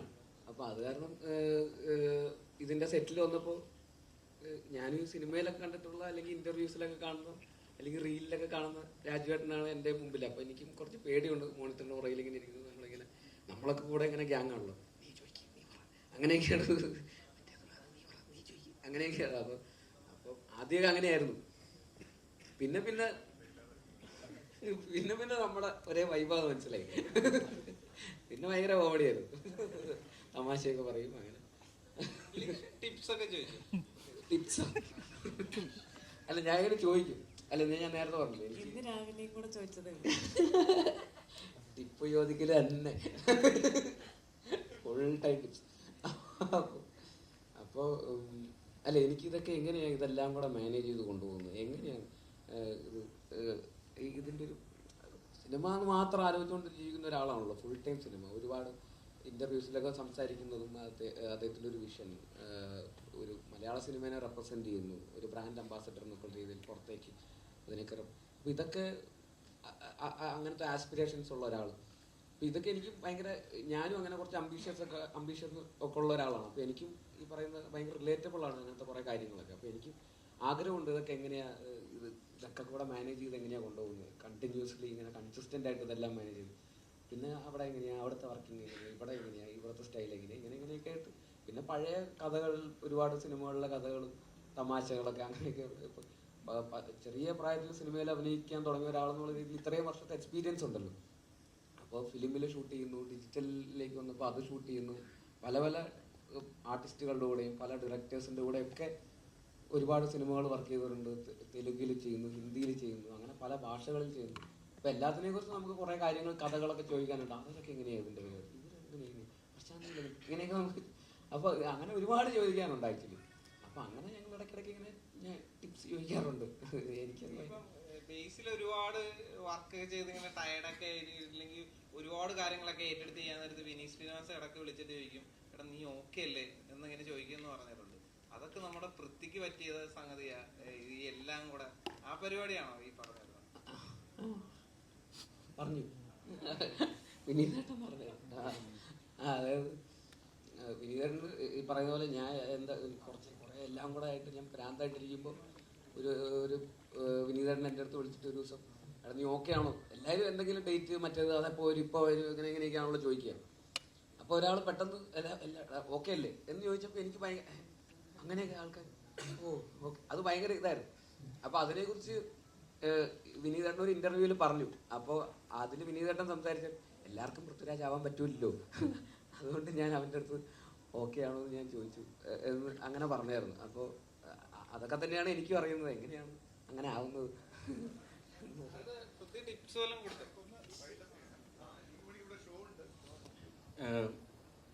Hi all, excuse me. Siju bro, എത്രത്തോളം സ്വപ്നതുല്യമാണ് ഈ സിനിമ? ഇപ്പം രാജുവേട്ടൻ തന്നെ കഴിഞ്ഞ ഒരു ഇന്റർവ്യൂ പറഞ്ഞു, പഴയ ഒരുപാട് നാളിന് ശേഷമാണ് കാരവാന് പുറത്ത് ഇതുപോലൊരു പഴയ കാലഘട്ടത്തെ ഓർമ്മിപ്പിക്കുന്ന രീതിയിൽ ആ സിനിമ സെറ്റിലെ അനുഭവങ്ങൾ എന്ന് പറഞ്ഞു. ഒന്നാമത്തെ ചോദ്യം, എത്രത്തോളം സ്വപ്നതുല്യമാണ് ഈ സിനിമ? രണ്ട്, ആ ലൊക്കേഷൻ അനുഭവങ്ങൾ. അപ്പോൾ കഴിഞ്ഞ ഇന്റർവ്യൂവിലാണ് രാജുവേട്ടൻ അത് പറഞ്ഞത്, ഒരുപാട് നാളിന് ശേഷമുള്ള ഒരു സിനിമ സെറ്റ് കാണാൻ കഴിഞ്ഞു എന്നുള്ളത്. അപ്പോൾ എത്രത്തോളം രസകരമായിരുന്നു? ഇതെൻ്റെ രണ്ടാമത്തെ സിനിമയാണ്, രോമാഞ്ചത്തിന് ശേഷമുള്ള. രണ്ടാമത്തെ സിനിമയിൽ എനിക്ക് ഇവരുടെയൊക്കെ അടുത്തിരിക്കാൻ പറ്റുന്നതും സ്വപ്നം പോലും കണ്ടിട്ടുള്ളതല്ല. എത്രയോ പേരൊക്കെ എത്രയോ പടങ്ങൾക്ക് ശേഷമായിരിക്കും അവർക്കൊക്കെ ഇത് കിട്ടും. പക്ഷേ അത് രാജേട്ടനും വിജയനും ഇവരൊക്കെ നമ്മൾ പരിഗണിക്കുന്നതാണല്ലോ ഇവിടെ വന്നിരിക്കാനും പറ്റുന്നതും നിങ്ങൾക്ക് ഇപ്പോൾ എന്നോട് ചോദ്യം ചോദിക്കാൻ പറ്റുന്നതല്ല. പിന്നെ ലൊക്കേഷനുള്ള എക്സ്പീരിയൻസ് എന്ന് വെച്ച് കഴിഞ്ഞാൽ വിപിൻ ചേട്ടൻ ഭയങ്കര സപ്പോർട്ടീവാണ്. നമുക്ക് പേടിയുണ്ട്, കാരണം ഇവരൊക്കെ ഭയങ്കര സീനിയർ ആർട്ടിസ്റ്റുകളാണ്. പക്ഷേ വിപിൻ ചേട്ടൻ എപ്പോഴും നമ്മുടെ അടുത്ത് എപ്പോഴും നമ്മളെപ്പോഴും കംഫർട്ടാക്കി തന്നെ നിർത്തും, അടിപൊളിയായിട്ട് തന്നെ നിർത്തും. പിന്നെ ഞാനും സാഫ്, ജോമോന്, അശ്വിന് ഞങ്ങളായിരുന്നു ഒരു ഗ്യാങ്ങായിട്ട് പോയിക്കൊണ്ടിരുന്നത്. അപ്പം പടം കാണുമ്പോഴേ നിങ്ങൾക്കത് മനസ്സിലാവും. അപ്പം അടിപൊളിയാണ്, സ്വപ്നതുല്യം അതിനപ്പുറമൊക്കെയാണ് ഇത് പറയാൻ പറ്റും. Hi all, myself Vinod Janardhanan. ഞാനൊരു പൃഥ്വിരാജ് സാർ, ബ്ലെസ്സി സാർ ഒരു അതിനു മുമ്പ് ആടുജീവിതം തിയേറ്ററിൽ കണ്ട് സ്പീച്ച്ലെസ് ആയിട്ടുള്ള ഒരാളാണ്. ഗ്രേറ്റ്. ബ്ലെസ്സി സാർ ഒരു ഇൻ്റർവ്യൂവിൽ മാതൃഭൂമിയുടെ ഒരു ലിറ്ററേച്ചർ ഫെസ്റ്റിവലിൽ പറഞ്ഞു, പൃഥ്വിരാജ് എന്ന് പറയുന്ന ആക്ടറുടെ കണ്ണുകളിൽ എപ്പോഴും ഒരു തിളക്കം ഉണ്ടാവും. ആടുജീവിതത്തിൽ കാസ്റ്റ് ചെയ്യുമ്പോൾ ആ തിളക്കം മാറ്റുക എന്നുള്ളതായിരുന്നു എൻ്റെ ഏറ്റവും വലിയ ചലഞ്ച്. ആടുജീവിതം കഴിഞ്ഞിട്ട് പിന്നീട് ക്യാരക്ടേഴ്സ് സെലക്ട് ചെയ്തപ്പോൾ ഈ ഇതിൽ നമ്മുടെ ഗുരുവായൂരെ പോലെയുള്ള ക്യാരക്ടേഴ്സ് വരുമ്പോൾ അതിൽ നിന്ന് മറ്റ് ക്യാരക്ടേഴ്സിലേക്ക് മാറാനൊരു ബുദ്ധിമുട്ടുണ്ടായിരുന്നു, ഒരു ചലഞ്ചിങ് ആയിരുന്നു. ഇത് എനിക്ക് ആക്ടേഴ്സ് ജനറലി ഒരു സിനിമ കഴിയുമ്പോൾ, കുറച്ച് സിനിമകൾ ചെയ്ത് കഴിയുമ്പോൾ, ഒരു സിനിമ ചെയ്ത് കഴിഞ്ഞിട്ട് ആ ക്യാരക്ടറുമായിട്ട് അങ്ങ് ഡിസസോസിയേറ്റ് ചെയ്യാൻ പഠിക്കും. നമ്മൾ സബ് കോൺഷ്യസ്ലി നമ്മൾ പഠിക്കും. ഇപ്പോൾ ഗുരുവായൂരമ്പല നടയിൽ കഴിഞ്ഞിട്ട് ഞാൻ സംവിധാനം ചെയ്യുന്ന സിനിമയിൽ ഞാനൊരു ചെറിയ വേഷം ചെയ്യുന്നുണ്ട്. അപ്പോൾ എനിക്ക് ആനന്ദൻ ആ സമയത്തുള്ള കാര്യങ്ങളൊക്കെ എൻ്റെ മനസ്സിൽ നിന്ന് സബ് കോൺഷ്യസ്ലി ഒരു എഫേർട്ട് എടുക്കാതെ തന്നെ അത് പോകും. പക്ഷെ ആടുജീവിതത്തിനെ സംബന്ധിച്ചിടത്തോളം മറ്റ് സിനിമകളെ പോലെ അല്ല. കാരണം ഒരു 10-16 വർഷക്കാലം ആ സിനിമയ്ക്കൊപ്പം യാത്ര ചെയ്തത് കൊണ്ട് അങ്ങനെ ഫുള്ളി അതങ്ങ് ഡിസസോസിയേറ്റ് ചെയ്തിട്ട് ഇനി ഇല്ല എന്നുള്ളൊരു, ഇപ്പോഴും ചില സമയങ്ങളിലൊക്കെ ഞാൻ ആ കഥാപാത്രത്തെ കുറിച്ചൊക്കെ ഇനിയിപ്പോൾ ചിന്തിച്ചിട്ട് കാര്യമൊന്നുമില്ല, കാരണം സിനിമ റിലീസായി. പക്ഷെ എന്നാലും ചിലപ്പോൾ ചിന്തിക്കാറൊക്കെ ഉണ്ട്. എങ്ങനെ മറ്റൊരു ക്യാരക്ടറിലേക്ക് പോകുന്നു എന്ന് ചോദിച്ചാൽ നമ്മൾ ആ പുതിയ കഥാപാത്രത്തിലേക്കും പുതിയ തിരക്കഥയിലേക്കും അടുത്ത സംവിധായകന്റെ വിഷനിലേക്കും പൂർണ്ണമായി നമ്മൾ ആസ് എൻ ആക്ടർ സബ്മിറ്റ് ചെയ്യുക, അതിലേക്ക് സറണ്ടർ ചെയ്യുക എന്നുള്ളതാണ്. അപ്പൊ അതാണ് ഞാൻ എല്ലാ സിനിമകൾക്കും ചെയ്യാൻ ശ്രമിക്കുന്നത്. എനിക്ക് ഇപ്പോൾ ആനന്ദൻ എന്ന് പറഞ്ഞ ഈ ഗുരുവായൂരമ്പല നടയിൽ കണ്ടിട്ട് ആനന്ദനിൽ നജീബിലിന്റെ കുറച്ച് കാര്യങ്ങളുണ്ടല്ലോ എന്ന് പ്രേക്ഷകർക്ക് തോന്നിയാൽ അത് എന്റെ പേഴ്സണൽ ഫെയിലിയർ ആയിട്ടാണ് ഞാൻ കരുതുന്നത്. അങ്ങനെ ഉണ്ടാവാൻ പാടില്ലല്ലോ, അങ്ങനെ ഉണ്ടാകാതിരിക്കട്ടെ എന്ന് കരുതുന്നു. ഇവർക്ക് ഷോ തുടങ്ങാറായത്